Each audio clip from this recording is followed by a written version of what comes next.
Đây các bạn, đây là một cây hồ điệp rất đẹp mà mình có làm nhiều video chia sẻ cho các bạn. Nó đang có bộ rễ phát triển rất tốt. Và đây, bên đây nữa ha, đây mấy bạn nhìn nè, cái rễ non của nó xuyên qua cái cục phân của mình. Đây nè, đó, mấy bạn thấy không, nó xuyên qua cục phân của mình ha. Chào các bạn yêu hoa lan.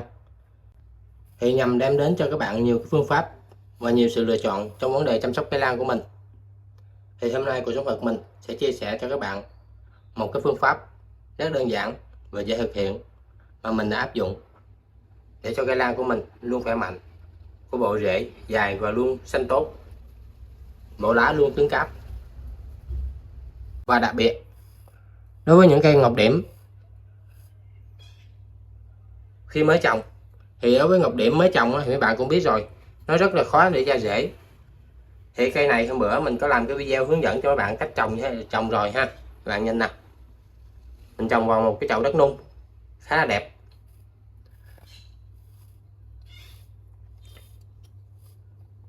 Đây, để cái mình quay cận cạnh lại cho các bạn xem. Các bạn thấy không, cái rễ non nó đã lú ra ha. Đây các bạn nghe đầu ngón tay mình nè, vào bên đây một cái rễ rất là to, nó đã lú ra rồi. Cái này thì do mình mới trồng nên rễ nó mới lú thôi. Thì để chăm sóc những cái cây ngọc điểm hoặc là những cái lan mới trồng và những cái lan đang trong giai đoạn phát triển cùng một cái phương pháp mà mình đã áp dụng, thì hôm nay cô chú thực mình sẽ làm lại để chia sẻ cho các bạn, để các bạn có thêm nhiều cái sự lựa chọn ha. Thì trước tiên thì mình sẽ chia sẻ cái cách mà mình đã áp dụng đối với những cái cây lan ngọc điểm mà mấy bạn mới trồng về ha. Đây là cây ngọc điểm mà mình mới trồng. Các bạn sử dụng nước vo gạo, cái nước vo gạo bình thường của mình ha. Thì các bạn sẽ lọc lấy một cái phần ở trên, chừa lại những cái cặn ở dưới nha các bạn. Đây, và chúng ta pha với tỷ lệ 1:1, 1 phần nước và 1 phần nước vo gạo. Thì chăm sóc để giúp cho những cái lan ngọc điểm và những cái lan hồ điệp, nói chung là những dòng lan mới khi chúng ta mới trồng nó nhanh ra rễ, thì bạn áp dụng cái phương pháp này cho mình. Còn đối với những cây lan mà đang trong giai đoạn phát triển thì mấy bạn chờ mình một tí xíu để mình chia sẻ trước cái phương pháp kích rễ những cái lan này trước ha. Những cái lan mà chúng ta mới trồng á. Đây là một hỗn hợp nước vo gạo, 1 phần nước vo gạo và 1 phần nước lọc. Các bạn cho vào khoảng, đối với 1 lít thì các bạn cho khoảng 1 gram mì chính bột ngọt đó mấy bạn, cho vào cái hỗn hợp này ha.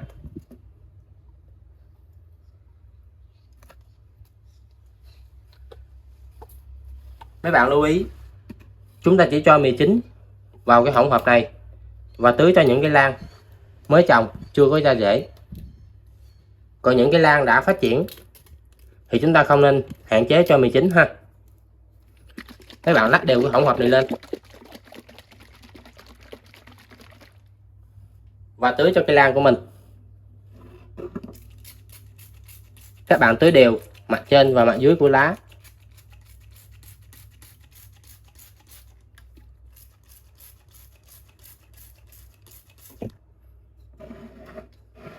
Và đặt mặt dưới của lá luôn ha, và đặc biệt là bộ rễ.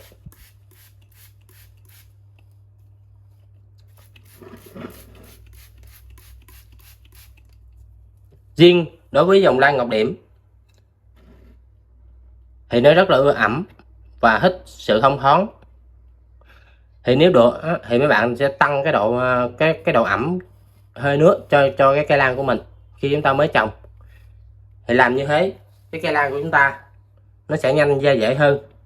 Đặc biệt là đối với những bạn trồng lan ở trên ban công hoặc là trên sân thượng, những nơi mà có cái độ ẩm không khí ít, thì chúng ta nên tăng cái độ cái hơi nước. Thì mình đã tăng cái lượng hơi nước lên bằng cách nào? Đây các bạn,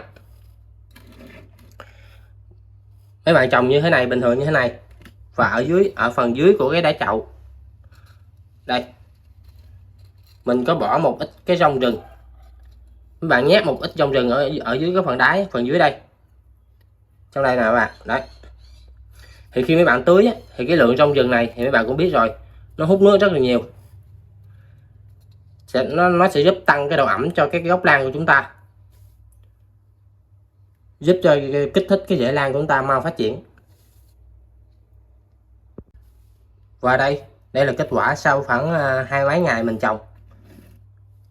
Ở dưới đây mình có bỏ một ít trong rừng ha, như lúc nãy mình đã chia sẻ rồi á.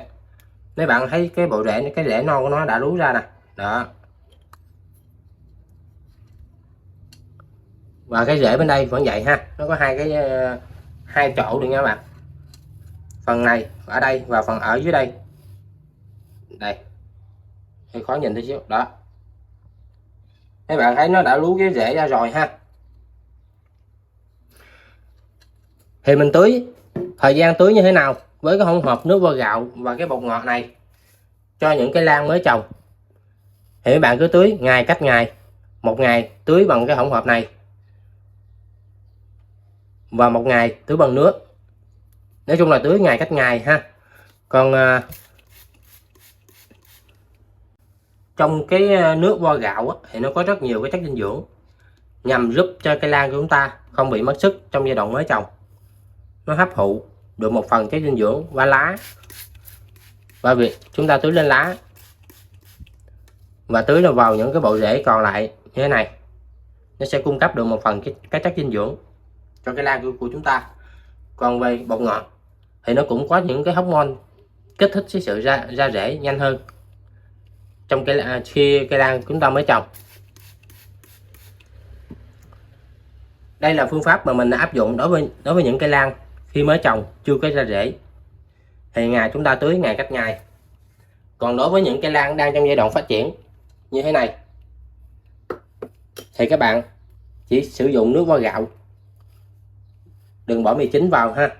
Có thể bỏ một ít mì chính nhưng mà khoảng 7 ngày thì hãy tưới một lần, đừng có tưới ngày cách ngày giống như những cái cây lan chưa có ra rễ, giống như những cây lan chưa có ra rễ giống như cây lan này của mình. Những cây lan mà đã ra rễ như thế này rồi thì chúng ta cũng tưới bằng nước vo gạo, nó cũng rất tốt cho cây lan của mình. Còn muốn bỏ thêm mì chính vào thì 7 ngày tưới một lần. Đặc biệt là những cây lan ngọc điểm, nếu có thời gian thì các bạn nên tưới một ngày 2 lần, sáng và chiều, hạn chế không tưới vào ban đêm nha các bạn, hay là buổi trưa thì không tưới vào hai cái thời gian này.